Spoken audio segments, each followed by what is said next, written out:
அதுக்கு முன்னாடி என்ன சொல்லியிருந்தாங்கன்னா அவங்க தரப்புல இருந்து இந்த மாதிரி பாஜகவும் நானும் கூட்டணி கட்சி தான் தவிர கூட்டணி ஆட்சி கிடையாது அப்படிங்கிற மாதிரி எடப்பாடி பழனிசாமி சொல்லியிருந்தாங்க. ஆனா இந்த பக்கம் அமித்ஷா என்ன சொல்றாருன்னா பாஜகவும் அதிமுகவும் சேர்ந்தா அது கூட்டணி ஆட்சியா தான் இருக்கும் அப்படிங்கிற மாதிரி சொல்றாங்க. இங்க தாவேகா விஜய் அவர்களுக்கு இருக்கிற ப்ராப்ளமே என்னன்னா அவர் முன்கூட்டியே சொல்லிட்டாரு எனக்கு இருக்கிற ரெண்டே டார்கெட், ஒன்னு பிஜேபி இன்னொன்னு டிஎம்கே அப்படிங்கிற மாதிரி.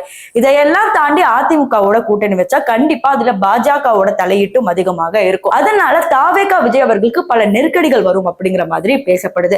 இப்ப அதனாலதான் தாவேகா விஜய் அவர்கள் இப்ப பாமக நிறுவனர் ராமதாஸ் கிட்ட பேசிட்டு இருக்கிறதாகவும் ஒரு சில செய்திகள் வெளியாச்சு. இதையும் தாண்டி தேமுதிக நிறுவனர்களோடையும் பேசிக்கிட்டு இருக்கிறாங்க அப்படிங்கிற மாதிரி செய்திகளும் வெளியாச்சு.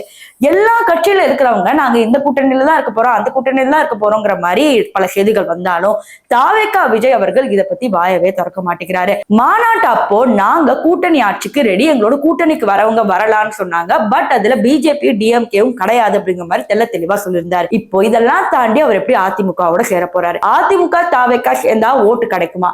ஓட்டு கிடைச்சாலும் அதுக்கப்புறம் அவர் துணை முதலமைச்சரா தான் இருப்பார். துணை முதலமைச்சரா இருந்து விஜய் அவர்கள் எந்த மாதிரி ஆக்ஷன் எடுப்பார் அப்படிங்கிறது தொடர்ந்து தான் பார்க்கணும்.